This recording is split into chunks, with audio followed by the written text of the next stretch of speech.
Hello everyone, once again, welcome to tuning in to the next of our build series with the Grizzly Peaks National Park, a collaborative park made by myself, Solaris, and the once again talented and incredible Booter.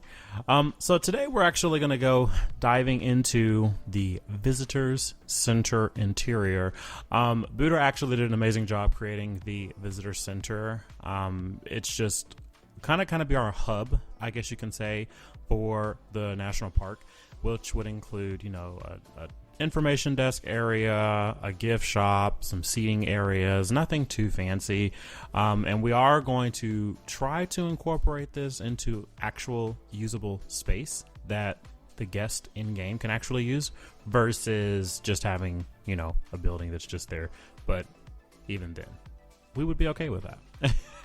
So what you're doing now, or what you're seeing right now, is Booter created a humongous space for us, and for me it's kind of like free reign, just because I'm one of those interior freaks. I love doing interiors with this game because I feel like that really does add a pretty heavy dimension to any creation that you have, I guess you can say, whether that be a ride skin, whether that be just a simple roller coaster station, or anything that can incorporate the fine, minute details are going to make your park creation soar, or whatever you're working on. It's just going to elevate it to the next level. So with this, I really wanted to make sure that we continued on with this very realistic approach to this project. And we're going to do a interior desk. So this is going to be where the guest will come in to check in, get information, park maps. We are going to actually incorporate a walking trail that will be usable by a guest in the game. So that's just going to kind of give you an idea of just what that desk area will be for, almost like a customer service, guest service check-in, desk. So we'll get into that in just a little bit. Right now, you'll see that the doors, what I'm doing right now is taking beams and creating a sort of divot between those doors to help act more into the realism, stepping in from the outside concrete into the indoor flooring. I think that just, again, really small minor detail that really just helps elevate even more of what you're going to see when this is all completed. One of my really unfortunate weak things that you'll see here is just the unfortunate use of iDro's beams. iDro's beams are one of the best things that I think I have ever seen made in the Thememaker's Toolkit to be used in game. You can literally do anything with these beams. You can create walls, floors, railings, fencing, curves, shapes, writing, lettering. Anything can be made with these beams. So I definitely recommend those to anybody who is really wanting to kind of push more for creating different effects or different things.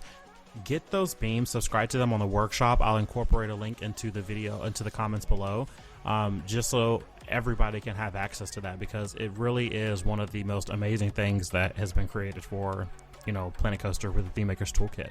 iDro's whole workshop is actually a plethora of just an amazing library of cool, really unique stuff that he's made. So definitely highly recommend him. There are many other software creators out there, but just really push for iDro. he's an amazing builder. What you're going to see now is after I use those beams to kind of create an outline of the way I'm going to do this desk, at least the front of the desk, I also take some wood paneling, these are actually wood floors. They are also available on the Thememaker's Toolkit, and I just wanted to create and stick to the more rustic, woodsy, forest, mountain range words of that, synonym, I guess you can say. Just stick to those, just because I think that having that continued theme throughout, even in the interiors, really helps with, building continuance. I think that it really exemplifies just keeping with the theme of what you're trying to go for here. So I just wanted to create an outer look to that desk with that wood floor, turning on its side, obviously, just to kind of give you, like, again, more of that wood look. We will incorporate other textures as well, as you'll see as the video progresses, but this was just a really, really amazing, you know, really, really cool look, I think. What you're seeing now is the struggle of me trying to convince myself to use something other than beams. But again, beams are amazing, so I do use those quite a lot. But I just really like the way that, you know, I really wanted to create a more of a formal, almost like a hotel lobby check-in desk, you know, where a lot of it is very minimalistic. So I sunk that computer down below the desk, obviously creating, you know, a little platform for keyboard, mouse, and the actual hard drive unit itself. But I just wanted to keep that very, you know, keep it minimalistic looking, keep as much off of the top of it, or what guests are going to see, keep as much off of there as possible. Just, again, keep with the minimalistic look. It's very clean, very fresh, and very modern, but still, because we're using some of these wood textures, we're going to also, like I said, incorporate a little bit of the rustic look to it too. So yeah, once I got an idea of where I wanted to go with this desk, which took a minute, so that's why you'll see a little struggle back and forth in the video with, where should I... what should I do here? Like, how should I incorporate this? Normally, I actually do try to draw out some plans of what I'm going to do. It's very rare I ever free build and just go with the flow. But I really wanted to, again, kind of step outside of the box a little bit with just how I'm building and executing, I guess you can say, just to see what the result would be. Again, not the best in terms of just overall how it's being done, but I think the end turned out at least somewhat decent in my opinion. So you'll see that there's a lot of struggle in this video, so just forgive me ahead of time for the back and forth and the camera movements and like, what piece is going to go here? What's going to go here? Let's change this and do this. Another really cool thing that I like to try to do with desk also is to incorporate, or at least desk with, in this sense, with the kind of a guest service aspect, is underneath these desks or on the backside where guests do not see, there are typically shelves, file cabinets, or some types of like cubbies where we can put all of, you know, they can put, you know, papers or, you know, policy work, binders, park maps, whatever they need can go underneath the desk. So I wanted to keep the desk kind of thin. If you can see the depth of it's not that large, but still large enough that I could somehow, some way put some shelving in there, which I was able to do. I just think that, again, it's just one of those backsided details that a lot of people sometimes, you know, don't even realize that that is really what, you know, makes or breaks the interior process of how you're creating your designs. So with the shelving unit, once I got those in place, what I did is, you'll see, is I stacked a couple of those shelves, especially near the bottom, just to kind of make sure that I got, you know, that bottom shelf stacked appropriately away from the ground, and that way we don't have just an open, you know, hole there hitting the ground. It's all about, I hate to say it, but it's all about excess here. So sometimes the more the merrier in this sense. Adding in some bins just for people to use, phones. What I try to do before I go fill up the entire desk with this stuff, with the more minimal stuff such as the pens and the phones and stuff, I want to make sure that I have a decent idea of what I expect the layout to be like, just to say, what if I move the phone over here? What is it going to look? How does this apply to, you know, everyday usage? Does this make sense right here? You know, so I also try to look at it in that aspect as well. I've worked in the amusement park industry back in my younger days, but it definitely kind of stuck with me just because it was just the start of, you know, what I love to do. So definitely take into account, like, if you are sitting at this desk, if you are one of these guest service members, or in this case, one of the park representatives, how would you like to see the desk utilized? How would you like things placed? You know, this is your park, your creativity. You do what you wish with it. And I think that that's one of the many things a lot of people really, that's the biggest internal battle when it comes to placing things to be realistic, is either seeing it firsthand to get the realistic look, which means, you know, going behind the scenes, being an employee of that particular area or that particular place of business, or Google image will be your best friend and you can get some ideas from, you know, behind the scenes shots there. So it's just kind of a, you know, use all the resources you possibly can use just to make sure that you get, you know, the look or what you're trying to accomplish here. So what I'm going to do is, again, just to emphasize more of this rustic wood look that we're doing, I wanted to make sure that I really, really incorporate that everywhere. And again, somewhat of a modern design, but not so much modern, not so much that it's going to ruin the aesthetic of what I'm trying to accomplish here. So what I did notice was, because these wood floorings, as beautiful as they are, I wasn't able to really do what I wanted to do here. And because of the interior of the roof and just how it's slanted, they were just way too big to use. So I actually don't even go with those. Instead, I use, guess what? The beams. I told you the beams are amazing. You can do so much with them. And in this instance, I create a wall. So I really looked at, how can I, you know, use something that will still give me a flat wall, at least on this side.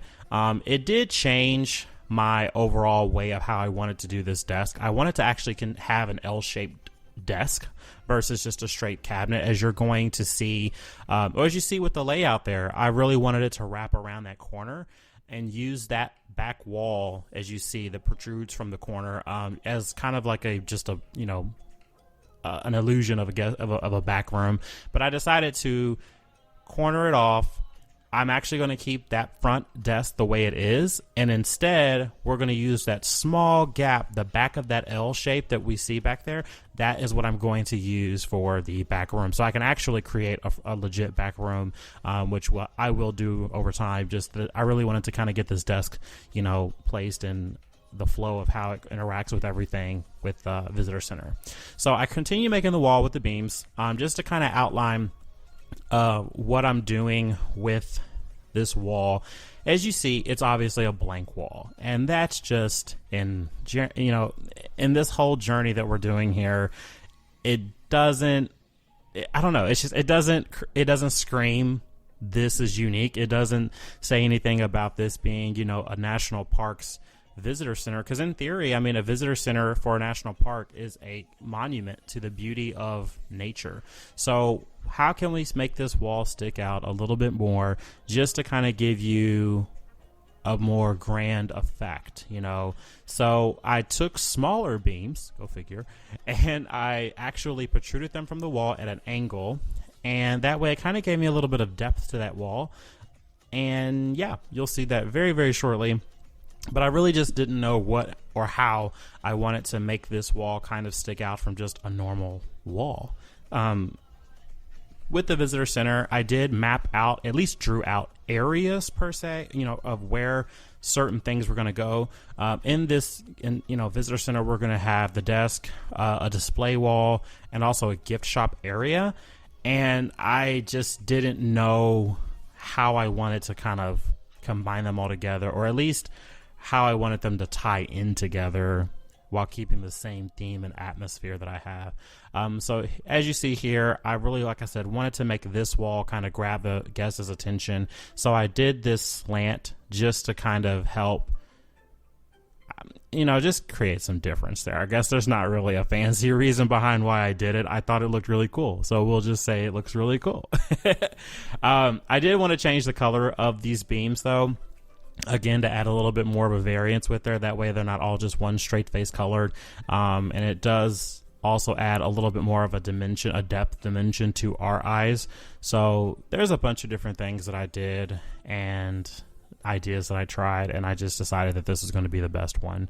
And again, it keeps with the theme of still, you know, it's modern. It is still very realistic, which is kind of the biggest thing we're going for here. And it also is going to draw your attention to it. So yeah, it was definitely a challenge, you know, with this, and it took some time. There's probably a much easier way to do it. I'm just used to doing everything bit by bit. I'm one of those players that I don't necessarily need to use too many shortcuts to get the look I want, because I may change it, and I just think that if you do take it, piece by piece and try to do this one at a time, you're going to obviously get the best effect, or at least you're going to get that self-satisfaction of, whew, okay, that's over and done with. I did it. It's great. Cool. Move on. So for me, I don't know. There was just something rewarding, and I'm a weirdo. Something rewarding about being able to move these pieces the way they were moved, and just the overall finished look of this, as I'm going to call it from here on out, this striped slanted wall. That's a lot. We're not going to call it that. We'll call it wall slant. Sure. We'll go with that. But yeah.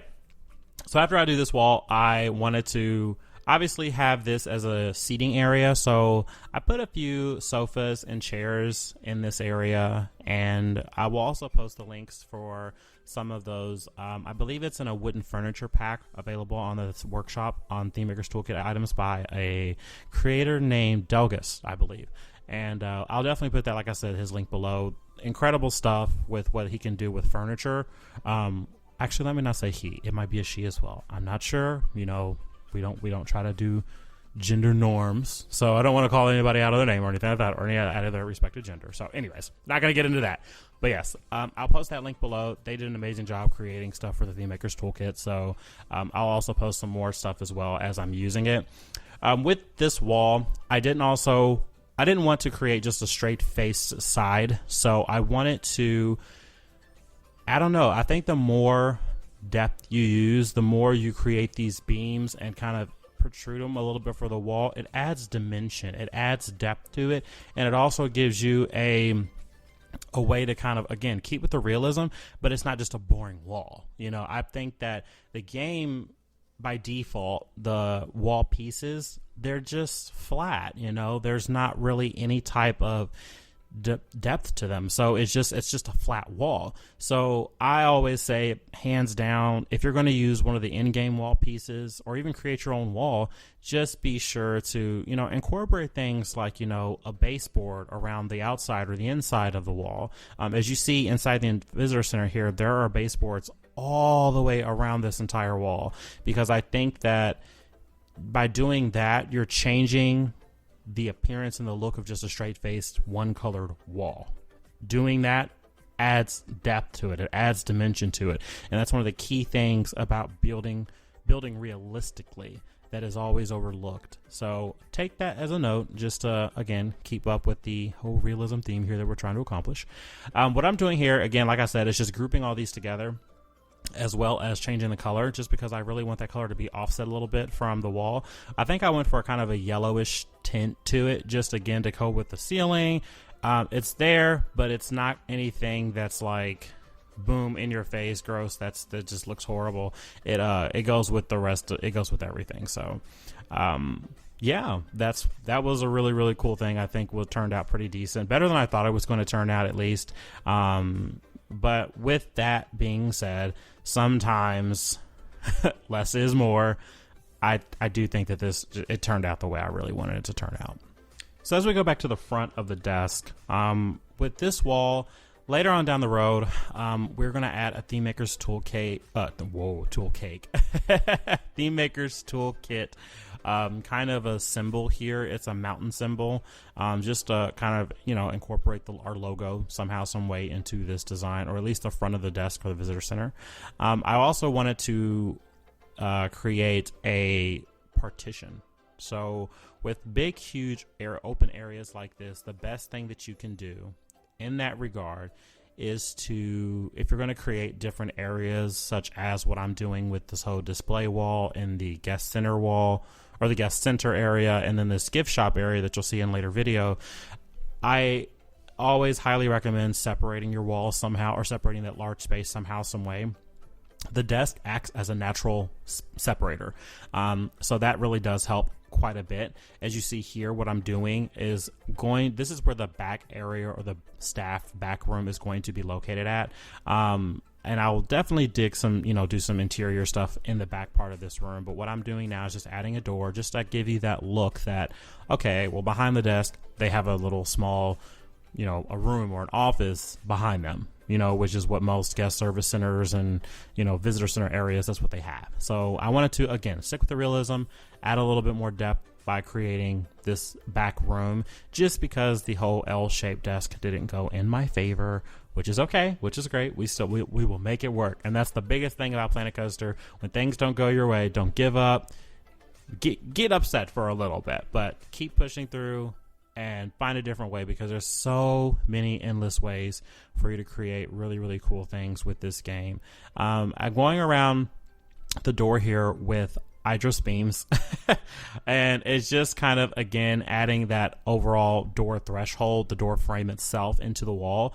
I believe with this particular door, however, it's a little odd with just how the top of it is a little bit more, it protrudes more away from the door than the sides do. So most doors, as we know, the door frame protrudes from the wall. So I wanted to make sure that had that look to it versus just having the top of the door frame by itself sticking out. It didn't look completely right to me. So we definitely added that in there.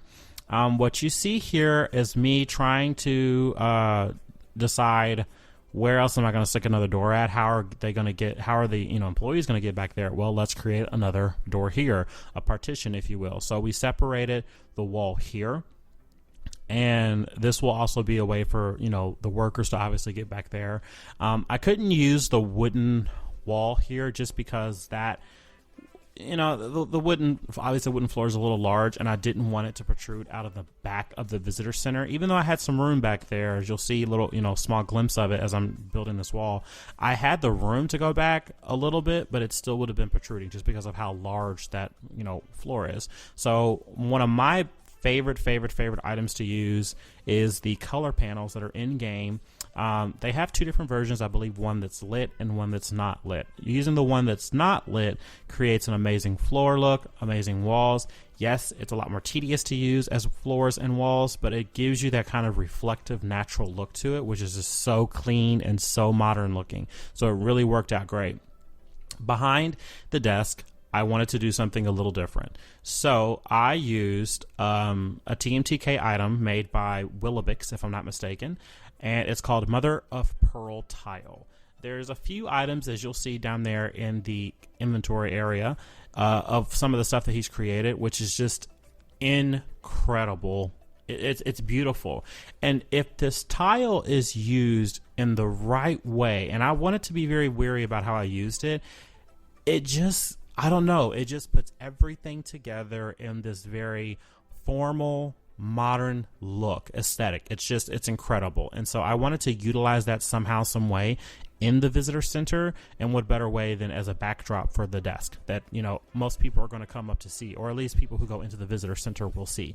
So again, keeping with the realism theme, adding a little bit more depth by using a different texture than just a blank wall, this really makes that pop. So definitely keep that in mind when you are creating your, finer details of interiors. Whatever is going to add to the overall aesthetic of what you're trying to build and sticks and correlates well with your theme, that's probably going to be, and it's going to look even better. It's going to tie everything together. In my opinion, I think that when it comes to the realism or realistic parks or creations or anything within Planet Coaster or Planet Zoo, it's the really, really small, minor details that, while yes, they can be very, very tedious, very annoying and time consuming, and we get bored and lose our patience with it very quickly. As you see, I personally do. But it's just, I don't know. There's just something about it that really, it just pays off, and it really helps the overall outcome with your appearance here, with your project, what they're trying to accomplish. I wanted to create a ceiling here. So with the ceiling, I could have just kept that area open, but again, I didn't think that would really be the best in terms of overall look here. So what I did, as you'll see, is I used ceiling tiles created by, I want to say it's Ztitus, and they created, I think, 4 different types of ceiling tiles where it's just, again, it just adds that extra dimension to what you're trying to accomplish. With the ceiling tiles, though, it gives you almost an endless amount of possibilities of what you can do with these ceiling tiles. So I actually use the elevation tool and create different depth, again, where there's the word depth, with just my overall projects here, and create, lights that are inside of the ceiling, but yet still stick out, part of the ceilings out a little bit more. It's just overall, it connects with the way I wanted this kind of tie into being a formal, modern guest service desk. So you'll see just kind of where I'm going with this. It's very hard to explain what I'm doing with the elevation here, and it's a little tricky just because they are on a grid system as their building blocks. But overall, I think it turned out really, really well, especially using those area lights or the little track lights that they had. And it just, I don't know, it fit together very well and gave me the look that I wanted to accomplish here. So it turned out the way I needed it to turn out. And I think that's really cool. What we'll do is we'll add in a few TVs behind there, and that way everything hopefully will tie in together very, very well. And yeah, so our next project that we're going to be working on is behind this guest service desk, or at least looking out to it. And it's going to be a display wall that pays, a little bit of tribute to the mountain area around, for the national park itself. So until then, thank you for tuning in. If you have any comments or suggestions, please make sure that you comment below in the video and subscribe to our page if you haven't already. And from here on out, I am Solaris, and I will see you next week.